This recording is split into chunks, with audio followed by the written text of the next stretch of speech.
Hello and welcome. I'm your host, Claire Markwick, and this is Real Life Business.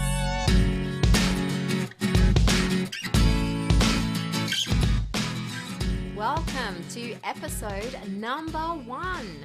It is really exciting to finally be able to bring you these fabulous conversations. And I want to just take a moment to thank every single one of my supporters who have been eagerly awaiting the launch of this show, probably just as much as I have. So thank you so much for all your messages and kind words over the last few weeks. So in this first episode, I am chatting to Jessica Keller, owner of SoMe School of Fashion and Design in Wagga Wagga, New South Wales. Jess began sewing when she was 17 with no prior education and very little exposure to the industry. With the support of her grandmother, books, and the internet, she taught herself the skills to launch her very own fashion brand at just 23 years old, and since then has gone on to gain certifications in fashion design and dressmaking. Jess is a real life example of the fact that we can all do whatever we set our minds to. And even though the path might not be smooth sailing, doesn't mean that we can't break it down step by step and take it just one step at a time. So sit back and enjoy Jess's story. So something I believe really strongly is that we've all got everything we need within us to do whatever we want to do. Yet very often what I notice, and I know this was the case with me as well, is that we hold ourselves back by what we believe we're capable of doing. Now, sort of through my experience of growing my own business, I've sort of come to the realization that our life is the result of a few courageous decisions. Now, you started your first business when you were just 23 years old, which to some might seem, or to me, seems crazy. Like, I can't imagine starting a business when I was 23. What gave you the courage to do that? To be honest, I would have absolutely no idea. I thought I was crazy at the time. I'm like, why am I doing this to myself? But when you have a passion and you've got a drive to do something, so it doesn't matter how small your hobby is or your idea, because it can grow and it can flourish. And those are the things that I grabbed onto when I was 23. I didn't have much growing up. I didn't have much food on my plates. I didn't have much support or backing behind me. And I guess for a time I was trying to get that attention from the people around me. Like, I can do something great. I don't know what I'm going to do, but I can do something great. And then it was only a few years later when I got into dance that I soon realized, yeah, well, let's just roll with the punches. Like, if something comes of it, something comes of it, really. Yeah, because it's sort of from the conversations we've had previously, it was like, you had this passion for dance and this passion for sewing, or this like desire to sew, this like creative juice that you just needed to fill, and you sort of merged the two together to create your first business, didn't you? And it just sort of grew from there. Yeah, that's exactly right. I started sewing when I was 17 years old, and we didn't have textiles in school. We didn't have any form of sewing in the TAFE or the uni that was here. So the closest um, form of, I guess, sewing or fashion design education that I could get would have been to go to Canberra. And I'm like, at 17 years old, like, I can't move out of home. I've got no money, no resources. How am I going to make that happen? Yeah. I'm just going to go and pick another hobby. And that's when I got into dance. And I was like, yeah, this is fun. This is making me feel great. This is boosting my self-esteem. And throughout that, I got to see a lot of different types of body shapes and sizes throughout. So throughout doing my dance, I could never really let go of the sewing, because every time I would look at somebody, I'd say, like, I'd just think to myself, what are you wearing? Why are you choosing to wear, like, not in a negative way, but like, people choose to wear things because of their body shape or like Yeah. their size, and some people get it right. And I guess there are people out there that think some people get it wrong, but each to their own opinion. But that was where my mindset kept flowing back to, is like, the questions, why are you wearing that? Does that make you confident? then I would learn about their shapes and their sizes and the ways I can tailor their outfits. And I started then making my own dancewear. I made it, I wore it, people liked it, and then I sold some locally. And I thought, why don't I just start a business? I've left school. Why not? Why not? Like, why don't I just do this? So after I left school, with the no kind of sewing or fashion design options out there, I went straight into business studies and did business studies for 4 years. So I thought, oh, I've done that. I should know how to run a business. I got this in the bag. No, I did not have it in the bag. There was so much I needed to learn. And I did my 4 years and I learned all the basics, but it's not until you're really in there that you know what's right and what's wrong for yourself in your own business, because every business is different. And that's what I've picked up kind of along the way. So yeah, got straight into dance, made things, started an online store. It worked out really, really well. And yeah, that's the beginning of it. It's crazy, isn't it? It's like you said, you felt crazy at the beginning rather than courageous. Maybe that's the thing. Maybe when we are looking for courage, is the answer to stop looking for courage and just do it and find courage along the way, perhaps. That's exactly right. You need to take those plunges and dive.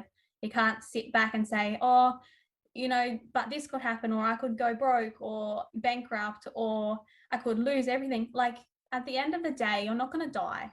Like, you could lose everything and still be here on this planet to do a round two. Like, there's nothing stopping you from successfully failing your first business to then successfully successing the next, if that kind of makes sense. Like, there's never an end to a path. There's just more paths that get created along the way.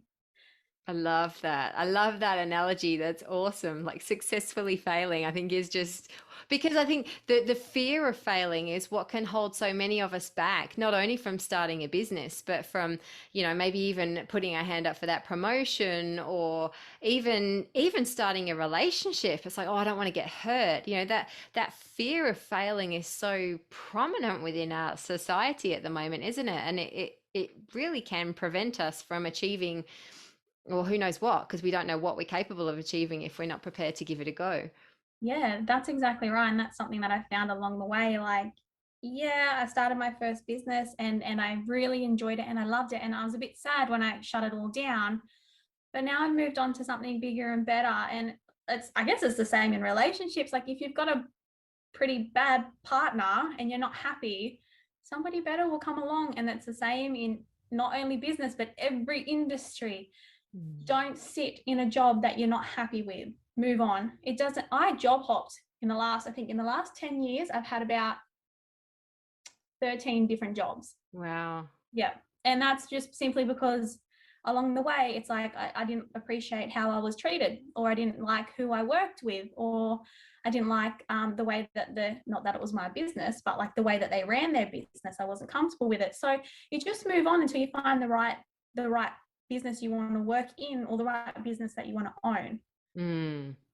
I think that's really good advice, and again, it sort of shapes how we can totally impact our experience of life in general by our mindset to it. Because, you know, the way you share that story and the way I feel about it as well is it's a really positive thing. You know where you know sort of what feels right to you, what your values are, and when something doesn't feel in alignment, you made a decision and you moved on. And that's, like you say, that's not failing at anything. That's just extending the path and moving forwards.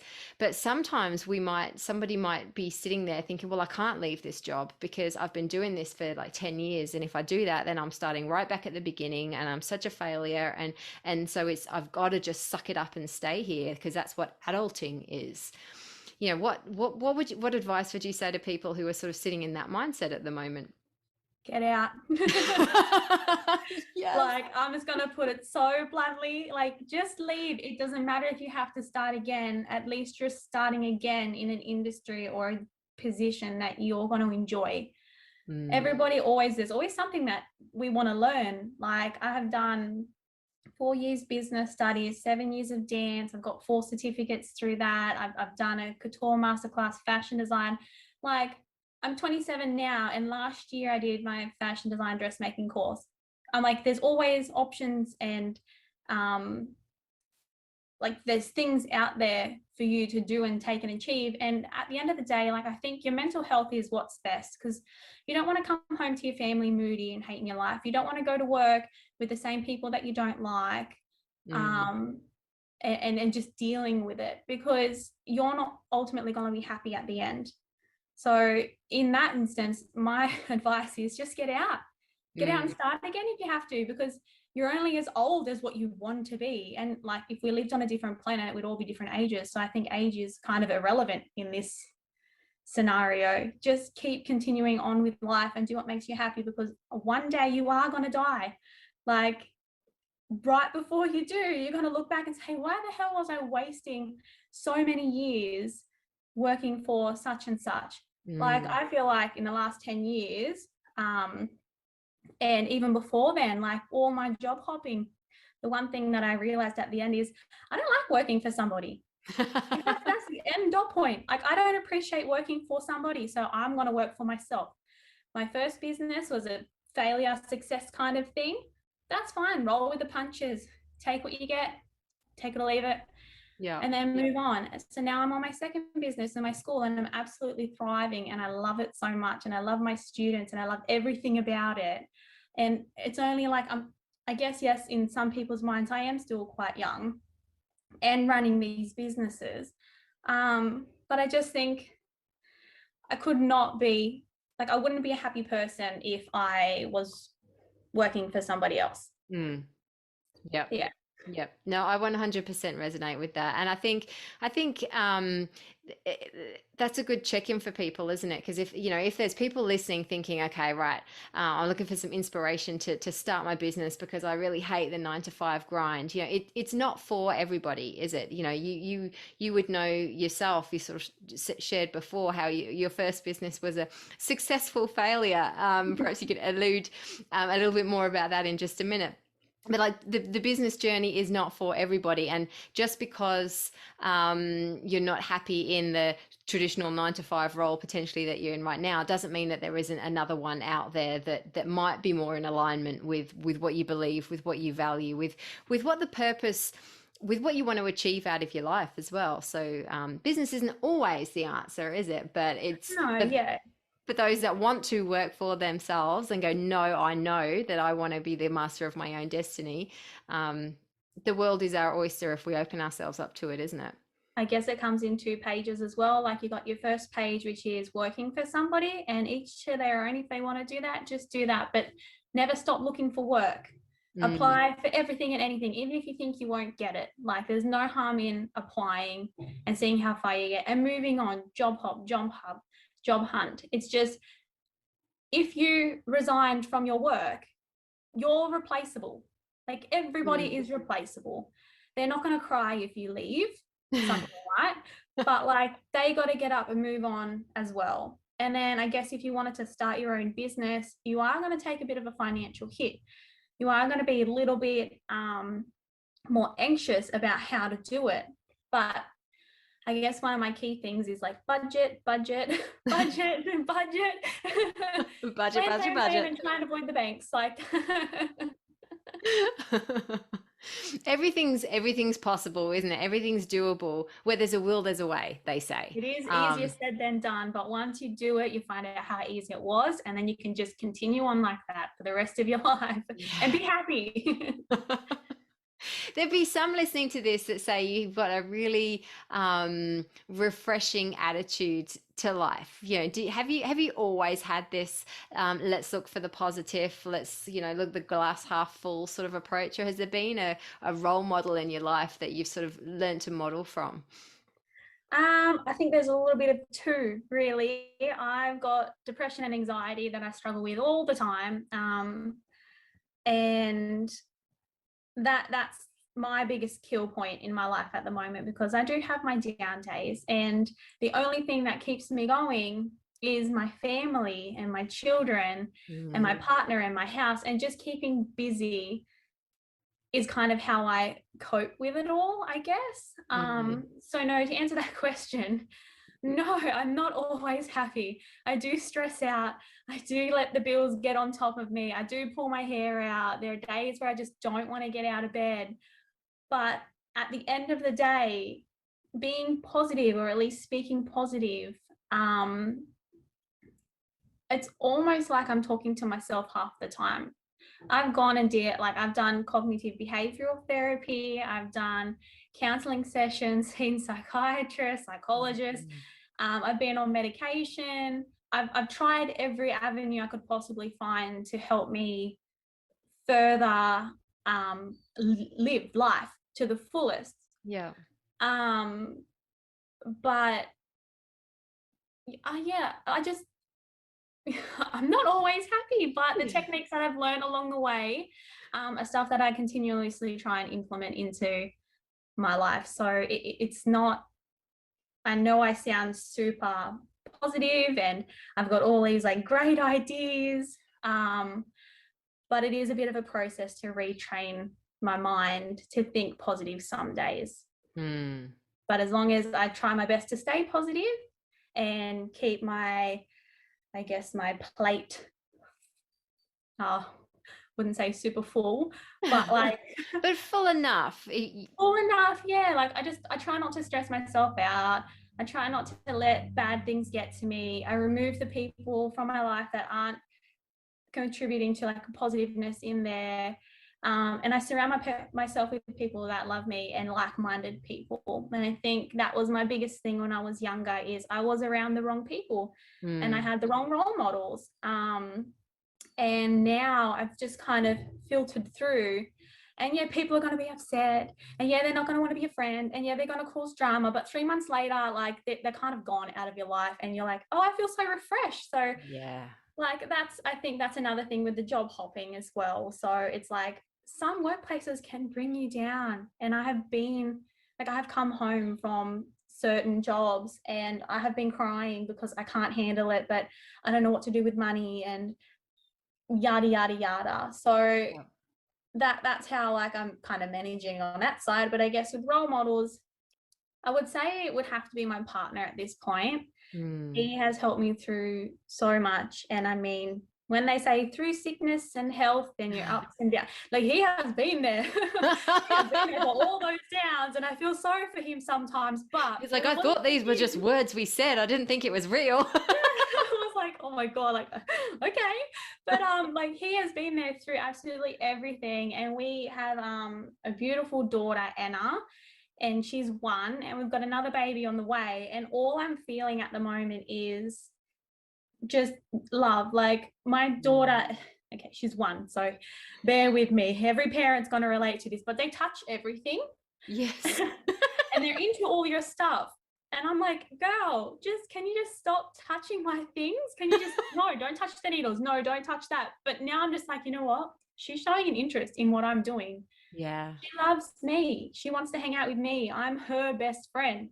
And that's that mindset that I keep with her and all my kids. I'm just like, I am my children's best friends. Like they wouldn't be here without me. So there's no point me getting mad at them for wanting to be besties, I guess. That's it. And wanting to be part of what you do. I mean, I've always said that, you know, my kids, and I think kids in general, especially when they're really young, they're like sponges. They soak up everything, don't they? And they're like, their eyes are just big with this like amazing childlike wonder. And I sometimes think, oh, how did we lose that? You know, at what stage do we say, right, I'm old enough now that I don't look at the world in such wondrous ways anymore, and I'm an adult and I've got to grow up now. You know, I sometimes wonder, like, wow, imagine if we kept that adventurous, curious, open-minded, everything's wonderful attitude. How different would our life be? Oh, I can totally relate with that. There are times where I'm just outside playing with my daughter and I'm like, the world is beautiful. Like, how often do you like kind of lie on the grass and look up at the sky? like, and wonder what is out there, and then realize how insignificant all your problems are. Like, you're just one small speck on this massive world that then just gets smaller as you zoom out. So your problems and your worries, they're not kind of that big a deal. Like, It seems so kind of like out there to think about it like that when you've got like, a $5,000 credit card bill and $300 in your bank account with which to pay it by. That can seem like a really big major problem, but when you put it like that in the grand scheme of life and us on this universe, yeah, it's that's exactly minuscule, right. isn't it? And like I said before, like, you're not going to die if you go and claim bankruptcy. Like, at the end of the day, we're all living, we're all moving forward. People will get their money when they get their money. Don't stress out about it. Don't worry about it. Just find an avenue that works best for you. Find a financial plan that kind of works for you to get those payments back in there. If we're talking money, like if we're talking mental health, find an avenue to help better yourself. If we're talking jobs, apply for another job. Like, just keep moving forward. Don't stay stuck in that rut, because it's once you move on from that little pothole, like, the road is smooth, and you realize that's just the smallest pothole in the world. You could fill it with a pebble. Like, I love that. I love that. I think what I'm hearing through like everything that you're saying is there's a coachy concept here, talking theory just for a split second, that there's a line and we either operate above that line or we operate below that line. And below that line, we are basically at the mercy of everything that happens around us. We just wait for stuff to happen and we react to it. Whereas if we choose to live above that line, we are consciously, proactively creating the life that we want. So that is exactly. like what you were just saying then. If you're unhappy in a job, leave the job and get another one. If you've got bills to pay that are sort of seemingly out of reach, talk to people about it. Talk to financial planners, talk to your bank, talk to the people you owe money to. Like, there's ways you can get around it with your mental health as well. Like you say, proactively go out there and seek different kinds of help. Get a different opinion. Remove the people from your life that aren't helping support and lift you up. Like, there's so much we can do, isn't there? Like, we don't have to be constrained and limited by all the stuff going on around us if it's not helping us get to where we want to go. Yeah, that's exactly right. When you have kids, does that change your perspective on things? Do you think that's changed your attitude to taking risk or giving something a go? I think to a degree, yes. My family, to me, they always come first. My parents, they ran a business, and well, they ran a business here in Wagga, but then it slowly, I guess, they ran out of work here. That's a long story short. So they moved off to Canberra and I stayed here. And I'm not saying I was neglected or anything, but like, we did so my dad worked in Canberra and my mum ran all the financial stuff here in Wagga, and then we just went up every second weekend, just alternated. Mm-hmm. I think what I've kind of gathered from that is, like, I know a lot of parents do it and I know a lot of business owners do it, but that's personally something that I just can't kind of do long term. Yeah. I mean, my family always comes first. I want to be home for dinner. I want to do a day here and there with my children, just dedicate the hours to my family, because yes, a business and even work can catch up with you and you can be there all the time.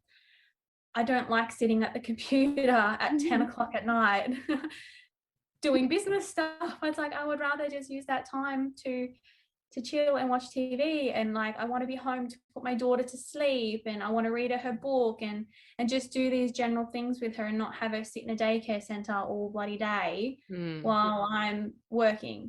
Because like, when I pick her up from the 2 days she's at care, I'm like, I missed you so much. Like, Yeah. how was your day? What did you do? Like, tell me all about it. And she can't tell me anything, so I have to kind of puzzle it together. But I'm like, I know you had fun because you painted. I love it. But yeah, I think the biggest thing for me is family time and finding a system that works for you. and your family, dedicating at least that one day of the week to do something as a family. Take them to the park, have an indoor movie night, just one thing a week. It doesn't have to be expensive. It doesn't have to cost you anything, but your children will love you and appreciate you for that. They won't see mum and dad constantly in and out and leaving the house at different hours to go to work to make money. And then you come home and you say, oh, well, if it wasn't for me, we wouldn't have food. If it wasn't for money, blah, blah, blah. That's, I think, yeah, that's the main point that I'm kind of getting across, is just find time, allocate time, get your hours that you regularly work or the hours that you want to work in, and then find that bit of wiggle room. Like Friday mornings, I've got free that I use, and I spend Friday mornings all with my daughter, whatever she kind of wants to do within reason. She has some crazy ideas. So Friday mornings, we just quickly go around the house and we do our chores. We do our chores from our chore chart, and then we'll go and do an activity or paint or go to the park, and then she'll come home, we'll have a nap. She'll have a nap.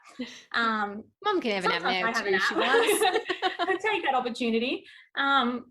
While she's napping, I'll either nap or I'll just update my socials or business plan, or just have a bit of a browse around the internet and just relax. Then she'll get up and I'll drop her off at her nanny's place, and then I'll go and do my sewing lessons and classes in the evenings, which then my partner then does pick her up. So it's like, it's just finding that kind of that little bit of time and allocating it to your kids and your family. And if you don't have kids, to your partner. And if you don't have a partner, then go and do something for yourself. Yes. Get your hair done or do your nails. Just do something. Don't utilize those few hours to stick with business stuff because you want to catch up. Like, yeah, I think that's a really, really important point, but particularly when we're working for ourselves, because if we're working for ourselves, or we own a business, like we do that because we're a certain type of person, and we are always wanting to strive for something else, and many of us have a million different ideas of, oh, I could do this and I could do that, and when I've done this, I'll do that, and there's just so much that we could do, that we could choose to work 24/7 pretty much. Like we could always find something to do, and that sort of that success, that place of making it, will always seem like a destination that we're trying to strive to. I think I don't want to put words in your mouth, but I think what I'm hearing from what you're saying is that, that success isn't a destination, it's the journey, and it's sort of being aware of that, and just being happy in the moment with what you've got around you. Is that a sort of fair representation of what you've just said, or have I totally just 100%? You need to enjoy the process and the journey, not only in your business life but in your family life, just in your life in general. Like, just live it by day. I think that's really, really valuable. So you've already spoken so much. It's really clear how much your family, your kids and your partner, and how much family is important to you.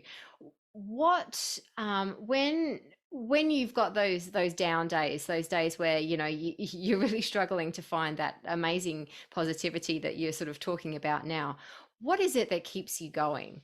What is it that sort of that does get you out of bed on those days? I think I just shift into autopilot and life just moves on. The one thing that pops back into my mind is time is always moving. So it doesn't matter how long I sit in this bed, I'm going to need to go to the bathroom, or I'm going to need food, or I'm going to need something. Time is always moving. So what is the point of staying stagnant? Like, there's no reason to lay around. You just got to keep going, and those mountains, they don't move. You've got to go over them. You've got to keep moving one step at a time. It doesn't matter how small it is or how you tackle it. You just break down those bigger tasks into smaller tasks, and then just slowly tick them off.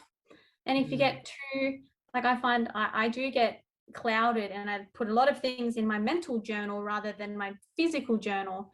So my head's full of dot points of things that I need to do, and I tend to forget things, and then I end up being just I guess, overwhelmed, Yep. write a list. Just have a book, a pen, a paper on you handy all the time in your bag and write it down. It could be, oh, I got to go into the doctor's appointment, or I have to remember to book this appointment with such and such, or oh, I need to go and order this or that. Or it could be something as simple as like, I had a great day. Coffee was delicious.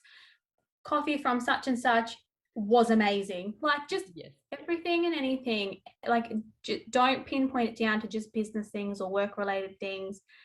Just anything in general. I could not agree more with that. And that is certainly something that I do myself. And it's something that I recommend all my clients do, because I seem to attract a lot of business owners who are overwhelmed, who have got so much on. And, I sort of help prioritize and okay, let's set some goals and work out some strategy. But that's the simplest thing. I say, like, write everything down, like get it out of your head. If like I do it all the time, like you just said, oh, I've got to remember to make that appointment, or I've got to remember to call that person back. Like I'll write it down, remember to call so and so back, and I might do it then instantly. The second I've written it down, I might do it, and then I can cross it off. But it's almost like if I can clear my head of all that noise, then I've got more space to deal with the bigger problems. That's exactly right. And even if it's not on the list, you write it on the list and cross it off straight away, because that looks great too. I so do that. Like hang out a load of washing. Oh, awesome. Yeah. Cross off. Make a cup of tea. Already did that. It's these simple things, right? Yeah. We can trick our brain to saying that we're super productive and efficient. Oh, it's when I jump on the computer, I'm like, okay, before I do anything, I open up like 17 tabs and like I Google search exactly what I need to do. So I'm like, okay, one tab, bank, next tab, website, next tab, my emails, next tab. And then it'd be like this doctor's appointment, got to call these people. And like sometimes I use my computer tabs as like reminders. My partner hates it because he's like, you got to shut all your tabs down. I'm like, no. No, they're my to-do list. That's my computer to-do list. Oh, I love that. That is so cool. Have you got anything that you would say is a non-negotiable for you? Something that you absolutely categorically either absolutely believe in wholeheartedly, or a routine or a ritual or something? Is there something that you have to do that's just a non-negotiable? I'm very family orientated, as you can probably gather from this whole conversation. Yes. I won't let anything directly impact my family. So when I first started this second business, my sewing school, I was so adamant about not going to the banks, because I didn't want to put my mortgage, my house, I didn't want to give that to the bank for any risk at all. And I mean, who knows, sometimes businesses are successful and sometimes they're not. There are risks that you take and risks that you don't. And I mean, each to their own. There are a lot of business owners that have gone out and got a business loan, but personally, I never wanted to risk the roof over my family's head for the sake of my passion and my hobby. So we went down the whole budgeting side of things, budgeted, saved, put money away. We had always been putting extra into our mortgage, paid off sooner. And at the end of the day, I think I started my business on about $8,000 and had to redraw from my mortgage $5,000, and that was kind of to cover the lease and the spot and a couple of the bits of equipment and stuff like that. But non-negotiable in whole is anything that impacts my family. Non-negotiable in the business is yes, I teach sewing lessons. Yes, I can make almost everything, and I'm still learning. I'm not going to say I know everything, but I can teach almost everything. But I don't make things to sell. Like I don't make dresses or pants or anything like that to sell to the public. I don't alter things for people. I don't tailor. I don't pretty much if you walked up to me and said, hey, can you hem my pants, it's going to be a flat no. Like I don't provide those services. I provide teaching services, come to me. I will teach you how to hem your pants, and then you can hem every single pair of pants ever and make your own money from it. I can teach you how to sew. I can teach you how to make your wedding dress. I can teach you how to make your bridesmaids dresses. I can teach you how to make a suit. I can teach you how to make a tie, a scrunchie, anything you want. I will show you and teach you, so then you can take that on and use that to start your own business. Like, my kind of view on it is, I don't sell things. I don't make things to sell. I teach people to make things that they can sell. And with my previous business experience and then this business experience, the 4 years of studying and then the 7 years being in business, and having my family as well, they have had their own business. I've been exposed to business owners. I want to help guide these people to make their own things. I don't make them, they make them. I teach them how to make things that they can sell. So there's the two non-negotiables. Nothing that kind of impacts my family directly. And I don't make things to sell. I think that's a really great point as well, because you could, it's, you know, like when you say, if someone comes up to you and says, oh, you know, can you hem these pants for me? You physically can do that, but you've drawn the line, you've created a boundary to say that, yeah, whilst I can do that, I don't have to. And I think that's a really important lesson for anyone in business, particularly a service-based business. And because we can create so much busyness and we can create so much of our own overwhelm by not putting those boundaries in place, and not having the ability or not feeling able to say no.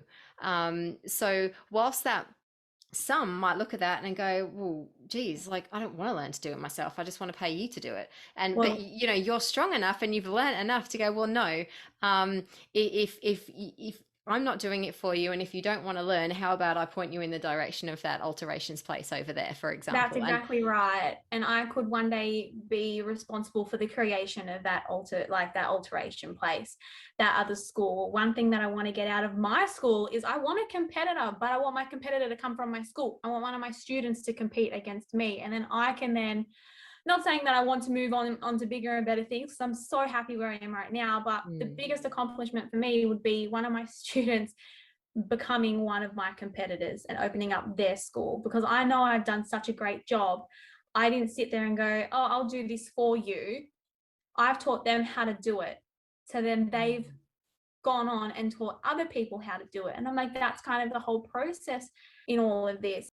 And I mean, in any other business owner as well, like, you will stray from your own path and set yourself up for your own disaster if you don't follow your morals and your business objectives. Like, if you say, I make cupcakes, that's it. And someone goes, can you make some biscuits? And you're like, well, I need the money, I guess I can make biscuits. And then you're stuck making hundreds of biscuits every week, but you really want to make cupcakes. Like, that's where you falter. You kind of need to figure out if you want to implement biscuits in within your cupcakes and say, I can do 2 cupcakes, 2 biscuits kind of package. So you're still selling that main product. Or you just swap over and just do your bickies, or just say, no, sorry, I don't do biscuits. I can do this amazing cupcake thing for you, and try and sway their mind. Yeah. I think you know, that sounds like such a simplistic example, but there's a really, really important message there, and it is that setting those boundaries, knowing what your objectives are, knowing what, and it comes back to that, knowing what success looks like for you, isn't it? If success to you is money, and you don't care how you make the money, then make cupcakes, make biscuits, make scones, make whatever else you want to make to hit that financial metric, if that's truly what happiness and success is. But I would wager that it's not actually that at all, because I was listening to a podcast just yesterday where the lady was, you know, talking about climbing the corporate ladder, and, you know, she'd sort of set herself like, right, once I get to this position and this salary level, that's it, you know, I'll know I've made it. And she was talking about the anticlimax of when she got there, like, oh, like, is that it? You know, no bells, whistles, fanfares, balloons, you know, like, oh, why don't I feel any different? Yeah. And I think that is at the core of what you're saying there, isn't it? It's like, know what success looks like, know what you're happy doing every day. And then you're not slogging your guts out miserable trying to get to a destination that when you finally get there, you're going to realize that it wasn't that destination that's going to make you happy anyway. And you've just lost all that time slogging yourself, working yourself to the bone, getting yourself to that place that doesn't exist. Exactly. Like I've spoken to a few smaller business owners and people who just want to start off on their businesses, and even some of my students who want to start their businesses. And I always ask them the same question. It's like, what's at the end of your path? Like, what is your ultimate goal? And there's either money, or there's, working for myself, doing my own hours, or sitting on a yacht on the beach or something whilst my business runs itself. And I'm like, okay, then what happens after that? Like, paths never end. They go on forever and ever and ever. And once you reach what you think is the end of your path, it splits. It turns into 2 or 3 different paths, and then you kind of pick which one you want to go down next. So in regards to the whole corporate ladder thing, I guess like you get to a certain point and you just get stuck. Like, what happens next? Like, what do you do next? And those are the things that you need to think of. Like, they always say in businesses, you need a contingency plan. Like, in business and life in general, in the world, you need a contingency plan. You just need to figure out, what am I going to do after I reach my goal?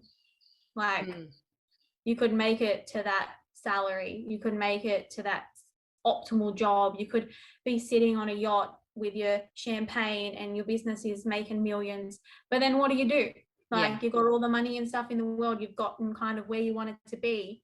You're going to get bored. Purpose from there? Exactly. Yeah, I love that. I love that. So we know that your family and your daughter and your baby that's on the way, that that's your life force, that the inspiration, the legacy that you can create for them, your clients now, that's your energy. That's what keeps you going. You've told us about your non-negotiables.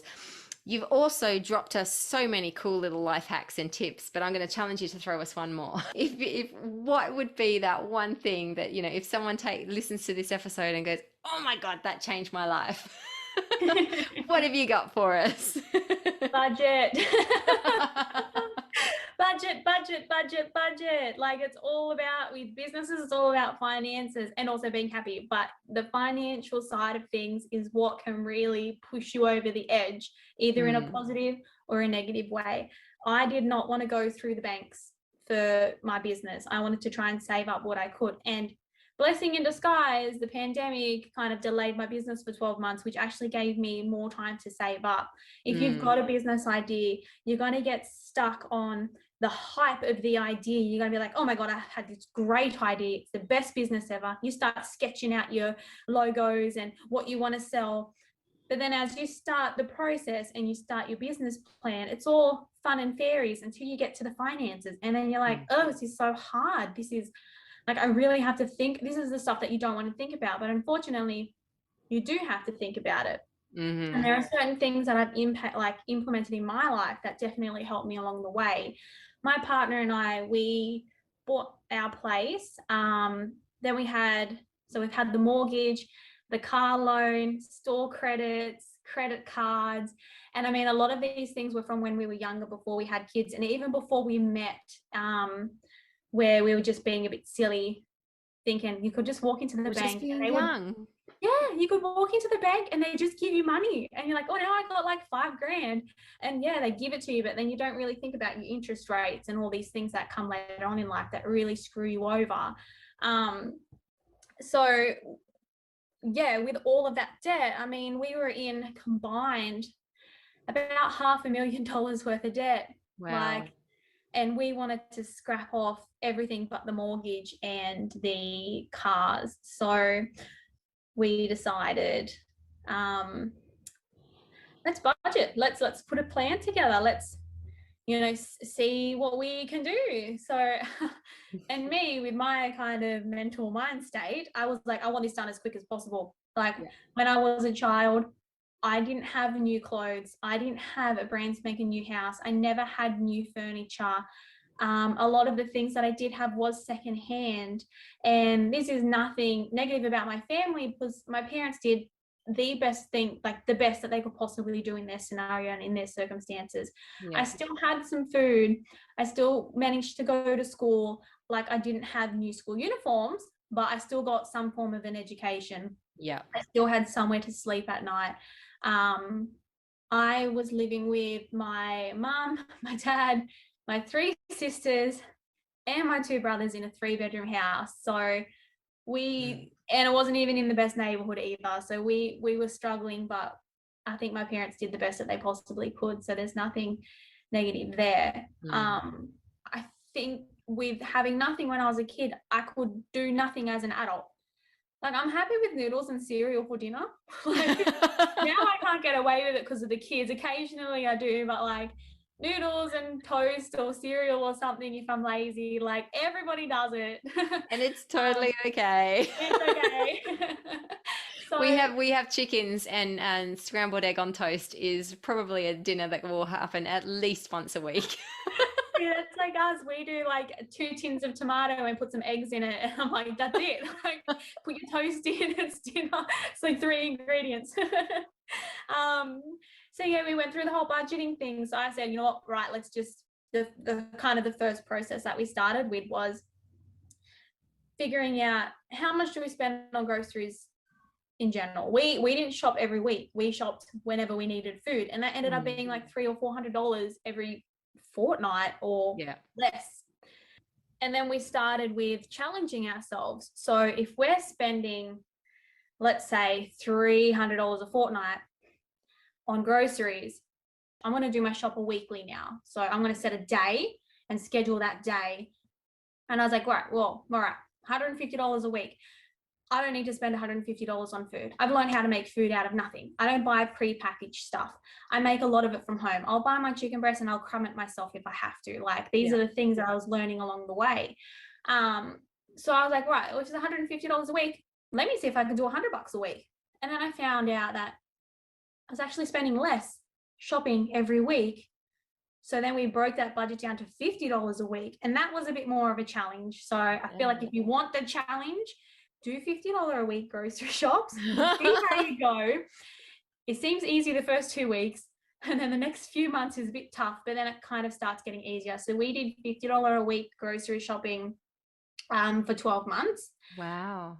So that was a bit tough. And I was pregnant as well. So all those cravings, I feel so bad for myself because I couldn't actually get what I needed. I'm there thinking, well, we have to cater for gluten-free and lactose-free, and all that stuff is just so much more expensive. This is where you need to up that budget. I mean, we don't have any dietary requirements here. The biggest thing that we did cut out though was meat. And it's we're not vegetarian or vegan, but it's nice every now and again to try that. We were going from meat and 3 veg almost every single night, and I mean like a solid chicken breast each or a piece of steak each, to meat twice a week, and then we'd have like fish or something from the freezer. We would make quiches and kind of salad and stuff like that. So you kind of learn, I guess, the cooking life skill in amongst your budgeting. So we cleared off a lot of debt doing it that way. We ended up having a little bit of allocated pocket money. So we would get, my partner and I would get $20 a week each. And that's just no strings attached, kind of buy what you want to buy. At the end of the day, like, there's no questions asked. Yeah. He spent all his on coffee, and I was like, oh my God, I feel bad. I don't even want to buy like a $2 croissant because like I'd rather just wait until I get home because I only have $20. All of the leftover money in our account, we would split into, I guess, percentages. So whichever would have the highest interest, we would pay that off first. And we would just wipe the account to a zero because we're getting paid the next day. All that money in there, we have no reason for it. It's not like we're going to need to spend it in the next 3 hours before we get paid. Yeah. So we would wipe that couple $100 into one of our debts. And once that was paid off, then we'd move on to the next one with the highest interest. And it'd be like a rollover effect. So sort your life out, sort your debts out, and continue on with it. So like, we now don't have that bad debt. What we have is good debt. So we have the car and we have the mortgage. So my hot tip is budget, budget, budget. And like you said previously about if something seems insurmountable, you just do it little bit by little bit by little bit by little bit. You Yep. chip away at it. And clearing down debt is the same thing, isn't it? You know, if you were to look at that $500,000 and think, oh my God, like you could so easily be overwhelmed by that and sort of stick your head in the sand and just forget about it and be like, you know, nah, that's just too big. It's too much. I can't possibly deal with that. And here you would be sort of 3 years later, and it'll be even bigger because it's growing with interest as well. Exactly. Yet you chose to go, you know what? I don't have $500,000. I can't pay that off just like that, but I can save $50 a week on my groceries, or I can do this, or I can do that. So no matter how small a step it might feel, cumulatively it builds, doesn't it? Exactly. And it's just all these things that you can implement in your life that flow on into your business life. Tackle it kind of from the ground up. You can't push or move mountains. You've got to break them down or take those Climb up steps one little over. step at a time. Exactly. Yeah, I think that is such, there's so much gold. There is so much life experience you've clearly learned along the way in your journey, and I think this is just going to have provided so much value to so many people. I trust it has anyway. It has been so great to hear your story, and I really appreciate your time. Thank you. Not a problem. We'll catch up next time.